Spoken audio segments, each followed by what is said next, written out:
दशमी के दिन समर्पित की गई शमी का एक पत्ता, महादेव को अगर एक शमी का पत्ता दशमी के दिन समर्पित कर दिया जाता है तो जिंदगी में कभी वैभव और धन की कमी नहीं आती। उसी तरह इस हृदय को शिव तत्व में समाहित कर रखना। शमी का पत्र है, एक पत्ते में 14 करोड़ सोने की मुद्रा का फल होता है। उस दशमी के दिन जो एक शमी का पत्र भूलवश भी महादेव को समर्पित कर दे, उसकी जिंदगी में कभी संपदा की कमी ना आए। एक शमी का पत्र, एक शमी का पत्ता 14 करोड़ सोने की मुद्रा से प्रबल हो जाता है। शमी के वृक्ष के नीचे, बेलपत्री के वृक्ष के नीचे अगर भूल से भी बच्चा, बूढ़ा, कोई व्यक्ति एक पार्थिव शिवलिंग का निर्माण कर लेता है, भूलवश भी उस पे जल समर्पित कर देता है, भूलवश भी उसके भाव से पुष्प या शमी पत्र या बेलपत्र भी चढ़ा देता है, तो वो इस संसार में कहीं ना कहीं सुख भोगता ही है, उसके जीवन में दुख नहीं। प्रयास करा करो, अगर घर में संपदा लक्ष्मी नहीं आ रही हो, व्यापार व्यवसाय नहीं चल रहा हो, नौकरी सर्विस नहीं मिल रही हो, बहुत तकलीफ हो, 7 बेलपत्री केसर को घिसकर चंदन बनाकर बेलपत्री पर बीच वाली पत्ती पर ओम लिखना है। दोनों पत्तियों पर भी एक आद्यशक्ति जगदम्बा के नाम की केसर की बिंदी लगाना है, दूसरे में श्री गणेश रिद्धि सिद्धि के नाम की बिंदी लगाना है। शिव जी पर समर्पित करते जाना, शंकर को चढ़ाते जा।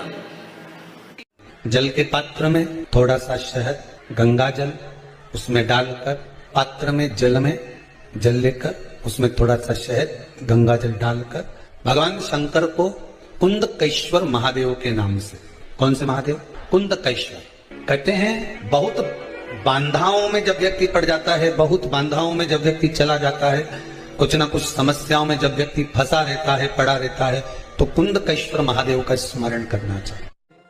दूध, कच्चा दूध केवल शिवलिंग पे चढ़ाना चाहिए या पूरे शिव परिवार पे चढ़ाना चाहिए? प्रश्न अच्छा है। और शिव महापुराण की कथा, रुद्राक्ष उत्सव चल रहा है, तो आप उसको समझें। दूध केवल शिवलिंग पे चढ़ाना चाहिए या जो शिवलिंग के आसपास में सभी परिवार विराजमान होता है उस पे भी चढ़ाना चाहिए? अगर लिंग पुराण आप उठाकर देखेंगे तो लिंग पुराण में एक बड़ा सुंदर संवाद आता है जिसमें जो वर्णन किया गया है कि उसमें लिंग पुराण के अंतर्गत एक पीले शिवलिंग का वर्णन आता है कि पीला जो शिवलिंग होता है उस शिवलिंग का भाव कितना सुंदर बताया गया है। उसमें व्याख्यान वर्णन में आप अगर पढ़ेंगे, देखेंगे लिंग पुराण के अंतर्गत, तो उसमें आता है कि दूध जब आप देव अधिदेव महादेव के शिवलिंग पर समर्पित करते हो तो शिव महापुराण की कथा कहती है, लिंग पुराण कथा कहती है, नर्मदा पुराण, स्कंद पुराण, पद्म पुराण, अग्नि पुराण, सारी पुराणे वर्णन करती है, वराह पुराण, ब्रह्मवेत्ता पुराण, ये जितनी पुराणे सब वर्णन करती है कि जब शिवलिंग पर हम दूध चढ़ाते हैं तो केवल शंकर भगवान के शिवलिंग पर दूध चढ़ा देने से संपूर्ण परिवार पर दूध चढ़ जाता है। अलग से हमें कहीं चढ़ाने की जरूरत नहीं, अलग से हमें कहीं दूध ले जाकर चढ़ाने की जरूरत नहीं कि हमें गणेश जी को अलग से चढ़ाना पड़ेगा, देवी जी को अलग से चढ़ाना पड़ेगा, कार्तिकेय जी को अलग से चढ़ाना पड़ेगा या नंदी को अलग से चढ़ाना पड़ेगा। आपको ज्ञात होना चाहिए कि शंकर भगवान पर चढ़ाया गया थोड़ा सा भी दूध, जल जो हम भगवान शिव को समर्पित कर रहे हैं वो केवल शिव के लिए नहीं रहता, केवल भगवान शंकर के लिए नहीं है, वो स्वयं 33 कोटि देवताओं को समर्पित हो जाता है। स्वयं 33 कोटि देवताओं को एक लोटा पानी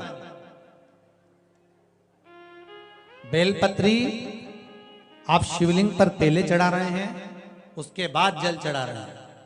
दूसरा, जल चढ़ाने के बाद बेलपत्र चढ़ा रहे हैं। ये दो अलग अलग क्रम है शंकर भगवान की पूजन के। आप समझ लीजिएगा जरा, ये प्रसंग कभी नहीं आया, आज आया है तो उसको समझ लीजिए।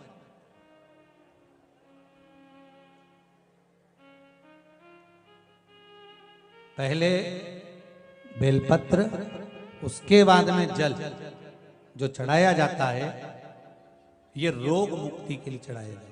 आप शिव मंदिर में जाकर दर्शन करेंगे तो दो चीजें अपने को दर्शन करने को मिलेगी। एक, भक्त आता है शंकर जी के मंदिर में, लोग भाव से पहुंचते हैं तो पहले वो क्या करते हैं, पहले बेलपत्री चढ़ा देते हैं, फिर जल चढ़ा देते हैं। और एक भक्त जो शिव मंदिर में पहुंचता है, पहले जल चढ़ाता है, फिर बेलपत्र चढ़ाता है। दोनों का अलग अलग क्रम है, दोनों का अलग अलग भाव वर्णन है। पहला, अगर बेलपत्र चढ़ाया है और उसके बाद अगर आप शंकर भगवान पे जल चढ़ा रहे हो तो ये रोग मुक्ति के लिए होता है। जैसे बड़े रोग किसी को हो जाए, रोग किसी को घेर ले, तो वो बेलपत्री चढ़ाने के बाद फिर जल चढ़ाएगा तो उसको रोग थम जाएगा और फिर वो रोग आगे नहीं बढ़ेगा, आगे नहीं बढ़ेगा। रोगों को थामने के लिए बेलपत्री पहले, फिर जल।